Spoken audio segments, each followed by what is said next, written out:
तो देखिए, पिछले 17 साल में राजशाही के बाद नेपाल कैसे बर्बाद हुआ है, इसकी अपनी अलग कहानी है। आमतौर पर माना जाता है कि जो बेरोजगारी दर है किसी देश में वो 4 से 6% होनी चाहिए, लेकिन नेपाल में बेरोजगारी की दर 10% से ज्यादा है। और कुछ और रिपोर्ट्स हैं जो कहती हैं कि नेपाल में बेरोजगारी की दर 22% से ज्यादा है, यानी मुल्क में बेरोजगारों की संख्या लगातार बढ़ती गई है। एक और आंकड़ा प्रति व्यक्ति आय और जीडीपी के हिसाब से होता है कि प्रति व्यक्ति आय कितनी है किसी देश की।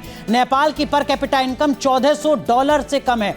दुनिया के कई देशों से इस मोर्चे पर नेपाल बहुत पीछे है और भारत से तो आधी से भी कम नेपाल की पर जीडीपी थी।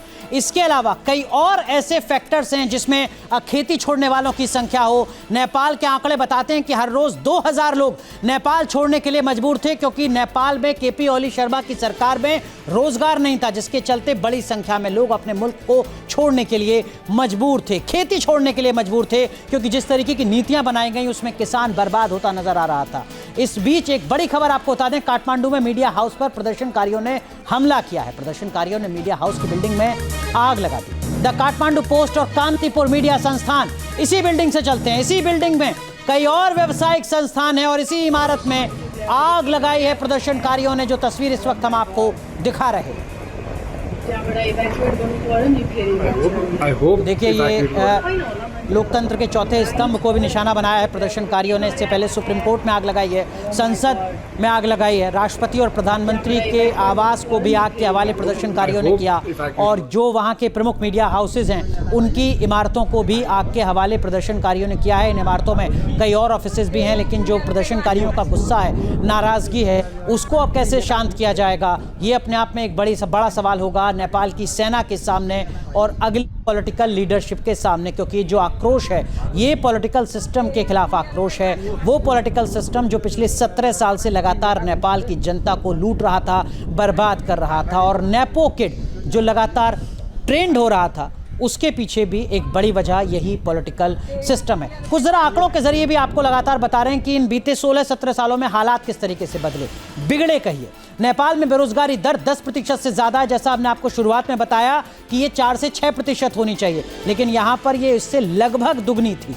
इसके अलावा 1995-96 में युवाओं की जो बेरोजगारी दर थी वो 7.3% थी सिर्फ, लेकिन वो अब बढ़कर 22% के आसपास पहुंच गई है। ये एक अलग रिपोर्ट का अनुमान है, आंकड़ा है, जो बता रहा है कि नेपाल किस तरीके से बर्बाद हुआ केपी शर्मा ओली की सरकार के दरमियान। नेपाल की सबसे बड़ी जो अर्थव्यवस्था है उसका कर्जा उसके सामने एक बड़ी चुनौती है, क्योंकि नेपाल पर कर्जा लगातार बढ़ रहा है। सार्वजनिक कर्ज 24 लाख करोड़ रुपए हो चुका है नेपाल पर, जो 2024 में बढ़कर 26 लाख करोड़ रुपए हो गया। नेपाल बहुत छोटा देश है अर्थव्यवस्था के लिहाज से, लेकिन उसकी जीडीपी के अनुपात में ये 45% से ज्यादा कर्जा है। जो हालात पाकिस्तान के हैं ठीक वैसे ही हालात नेपाल के नजर आ रहे हैं, क्योंकि एक दशक पहले ये कर्जा सिर्फ 22% के आसपास था। 10 साल में कर्जा दुगना हो गया नेपाल के ऊपर।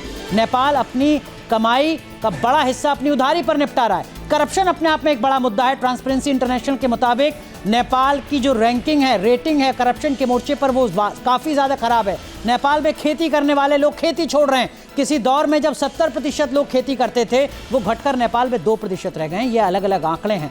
गैर कृषि क्षेत्रों में नौकरी वालों की संख्या बढ़ चुकी है 10% से बढ़कर 50%, लेकिन वहां पर भी नौकरियां बेहतर नहीं है, तनख्वाहें नहीं मिल पा रही हैं। पर कैपिटा इनकम $1400, जैसा हमने आपको बताया, दुनिया के कई देशों से काफ़ी ज़्यादा पीछे है नेपाल की अर्थव्यवस्था। और ये सब कुछ बीते एक दशक में हुआ है, बीते 15 साल में हुआ है, जिसके चलते लोगों का गुस्सा लगातार बढ़ता नजर आ रहा था। और वही गुस्सा विरोध प्रदर्शन के तौर पर सड़कों पर दिखा, जिसके चलते प्रधानमंत्री को सुरक्षित अपने घर से निकलना पड़ रहा है। प्रधानमंत्री के घर पर इस वक्त जनता का कब्जा है। सुप्रीम कोर्ट में आग लगा दी जाती है, मीडिया हाउसेज में आग लगा दी जाती है।